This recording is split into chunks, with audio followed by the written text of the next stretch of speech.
Պարոն Ղազարյան, ճիշտ ասած չասեցիք պարոն Թորոսյանի առաջարկը, որ ներգուցե իմ հարցի հետ կապված է, բայց հարցը ամեն դեպքում բարձրաձայն եմ, ֆիքսել ենք, որ ձերբակալված կալանավորված անձինք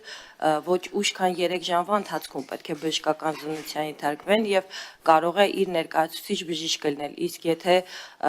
ձերբակալված կալանավորված անձն ասում է, որ ինքը չի կարողանում այս պահին գտնել իր բժիշկին կամ բժիշկը չի կարող հիմա գալ, ոնց ենք այդ դեպքում անում, երբ որ խախտվում է 3 ժամվա ռեժիմը։ Շնորհակալություն, ներողություն ներկայացնեմ նաև պարոն Թորոսյանի առաջարկը, այո,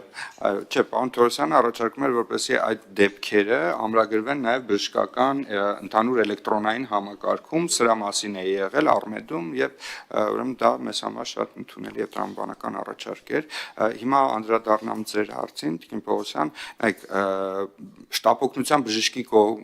կանչը եւ ուրեմն նրա կողմից զննությունը իրականացվելու է բոլոր դեպքերում, այսինքն անկախ նրանից, սա որ նշում ենք, որ ձերբակալված անձը ունի հնարավորություն, որպեսզի այդ զննությանը մասնակցի նաև իր ընտրած բժիշկը, դա լրացուցիչ երաշխիք է, հավելյալ երաշխիք է, անկախ դրանից